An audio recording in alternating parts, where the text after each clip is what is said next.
Jay-Z is more than a rapper. He's a mogul, a mentor, and the measuring stick for greatness in hip-hop. But when Hav personally praises another artist, it's never random, it's calculated, it's spiritual, and most importantly, it's rare.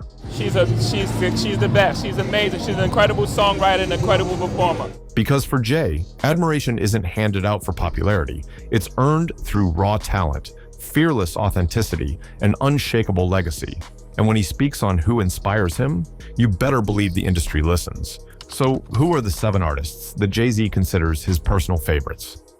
Let's start with number 7, Rihanna, the superstar who owes much of her breakout success to Jay-Z's eye for greatness and his refusal to let a rare talent walk out the door. It was 2005. Rihanna was just 17 years old, fresh off a plane from Barbados, auditioning at Def Jam Records. Jay-Z had just taken over as the label's president. When he first heard her demo, he wasn't sure. But the moment she performed Pon the Replay in person, everything changed.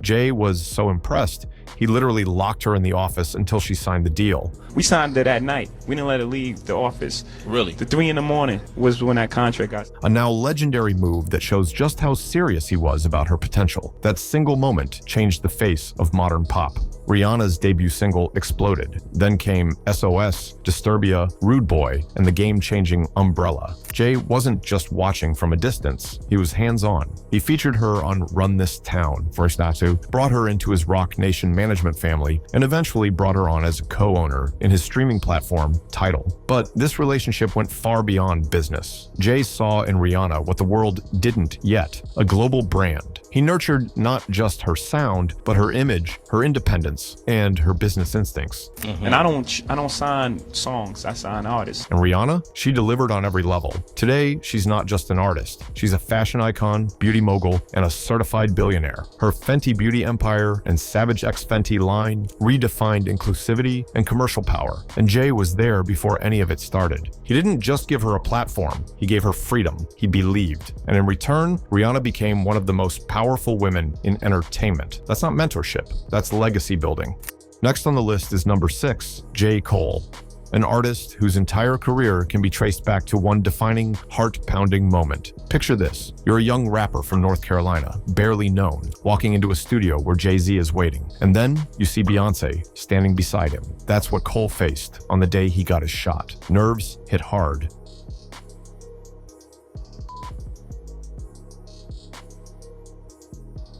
The pressure was unreal, but he held it together, stepped into the booth, and laid down a verse for A Star Is Born on the Blueprint 3. That wasn't just a guest spot, it was an audition, and he passed with flying colors.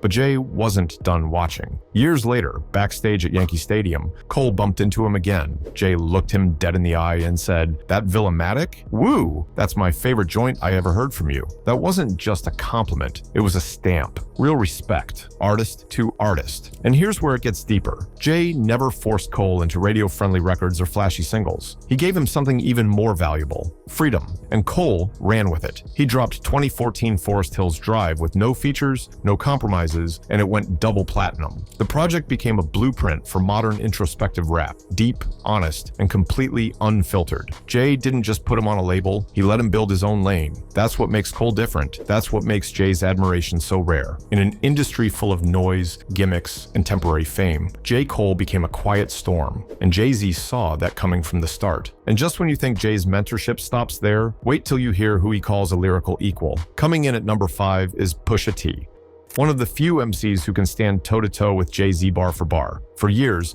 Pusha has carved a lane as hip-hop's most refined street poet, known for vivid storytelling, surgical precision, and verses soaked in real-life experience. And Jay-Z? He sees that. He respects it. Their collaborations aren't just random pairings, they're masterclasses in elite lyricism.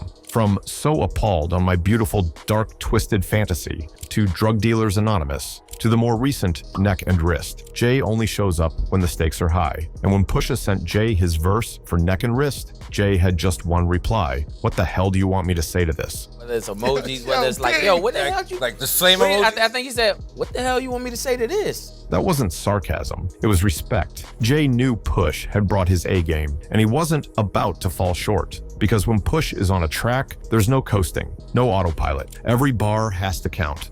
And it's not just musical. Their mutual admiration runs deep. Pusha once commissioned a custom diamond pendant designed to replicate a chain Jay wore back in 1988, back when he was just a kid in Brooklyn before the fame. It wasn't just jewelry, it was a coded message. You helped shape me. Even when Pusha was locked in a heated and very public feud with Drake, someone Jay has worked with, Hav didn't retreat. No industry politics, no silence. He kept working with Push. That's not just friendship. That's principle. Jay doesn't praise easily, but with Pusha T, it's clear.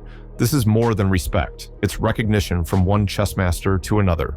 At number 4, we have Pharrell Williams, the visionary producer whose sound helped define Jay-Z's most fashion-forward experimental era. Their relationship wasn't built on hustle or industry politics. It was born from shared imagination, artistic trust, and a constant hunger to explore something new. When Pharrell first teamed up with Jay in the early 2000s, he wasn't just crafting radio-ready bangers. He was reimagining Jay's sound from the inside out. Tracks like I Just Wanna Love You, Give It To Me, Change Clothes, and Allure became sonic blueprints for an elevated version of Jay-Z, where fashion, luxury, and lyricism collided seamlessly. But what made their collaboration truly special was the way they challenged each other creatively. In one interview, Pharrell described Jay's rapping style as different from the norm, saying Jay often raps using a falsetto voice. And he taps you on the shoulder and takes it back again. That's it. He writes in falsetto. A delivery that floats above the beat, smooth but sharp, almost like another instrument in the mix. Pharrell said that's what makes Jay a unique character, someone who approaches music from angles most artists never even consider.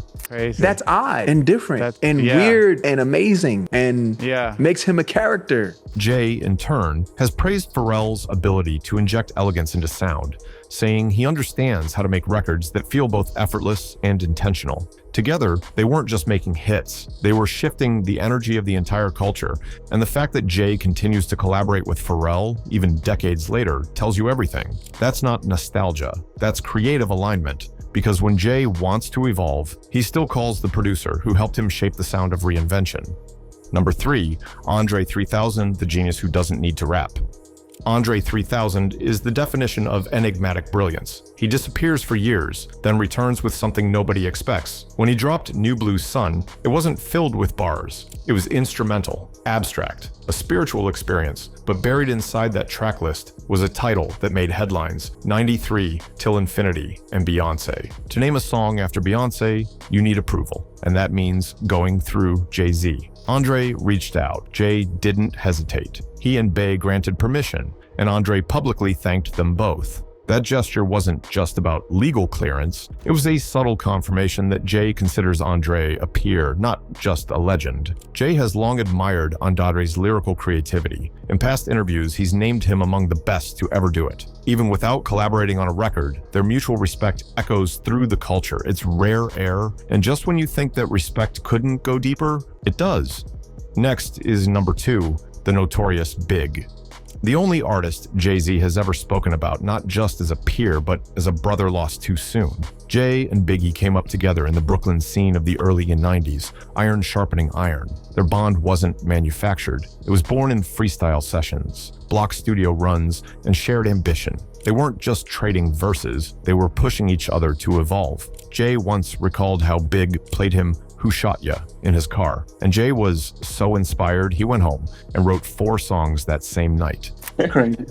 I wrote like 4 songs that night. None of them was good as Who Shot Ya. But Jay also mentioned that it was a healthy competition to push each other. Again, it was that friendly competition, like just trying to push each other. The two had big plans, literally. Jay allegedly said they once talked about moving to Atlanta to build a Southern empire before anyone else had even considered the shift. At the time, Jay laughed it off. But years later, in a Tidal tribute, he admitted, "Man, Big saw it. He saw the future." To this day, Jay carries that loss like a badge of honor. He references Biggie in countless lyrics, interviews, and public moments, not out of nostalgia, but out of duty. "I carry Big with me every day," Jay once said, and you can feel it in every bar, every nod, every moment of silence. Biggie wasn't just part of his story. He is the foundation Jay still stands on.